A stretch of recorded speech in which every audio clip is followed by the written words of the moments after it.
चीन में फैले नए वायरस HMPV के अब भारत में भी केस बढ़ते जा रहे हैं। बुधवार को एक और केस मिलने के बाद अब इसके केसों की संख्या करीब 9 पहुंच गई। बेंगलुरु, नागपुर, तमिलनाडु में 2-2 और पश्चिम बंगाल, अहमदाबाद, मुंबई में HMPV संक्रमण का एक मामला दर्ज किया गया है। दरअसल महाराष्ट्र में बुधवार को इस वायरस का तीसरा केस मिला।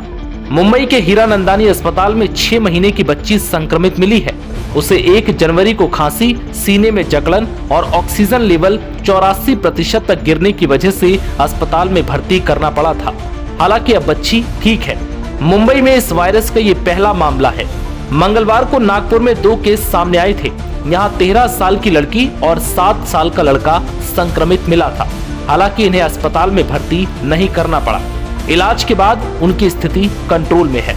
HMPV केस सामने आने के बाद राज्यों ने भी सतर्कता बढ़ा दी है। पंजाब में बुजुर्गों और बच्चों को मास्क पहनने की सलाह दी गई है। इधर गुजरात में अस्पतालों में आइसोलेशन वार्ड बनाए जा रहे हैं।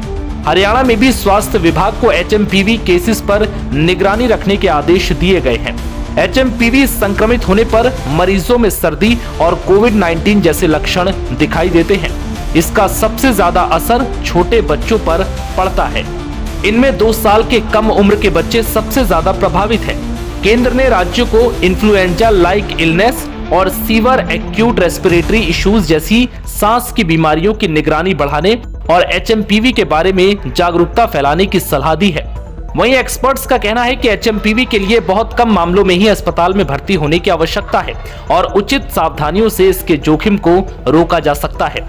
यह आमतौर पर ऊपरी और निचले श्वसन संक्रमण का कारण बनता है, जो सामान्य सर्दी या फ्लू के समान लक्षण पैदा करता है। ये सभी उम्र के लोगों को प्रभावित कर सकता है, जिनमें छोटे बच्चे, बुजुर्ग और कमजोर इम्यूनिटी वाले लोग इसके संक्रमण के सबसे अधिक खतरे में होते हैं।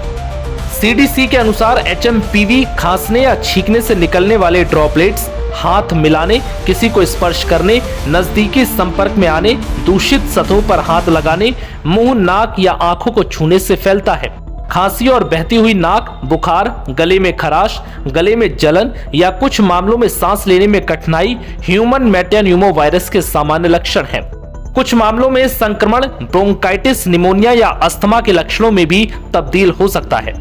हालांकि केंद्रीय स्वास्थ्य मंत्री JP नड्डा ने चिंताओं को दूर करते हुए कहा है कि हेल्थ एक्सपर्ट्स ने HMPV वायरस के बारे में स्पष्ट किया है कि ये कोई वायरस नया नहीं है। इसकी पहचान सबसे पहले वर्ष 2001 में हुई थी और कई वर्षों से ये विश्व भर में फैल रहा है। HMPV वायरस एक ऐसा वायरस है जो हवा के जरिए सांस लेते समय एक दूसरे में फैलता है। ये सभी आयु वर्ग के लोगों में संक्रमण का कारण भी बनता है। हालांकि ये वायरस कोरोना जैसा नहीं है, इसलिए इससे घबराने की जरूरत नहीं है।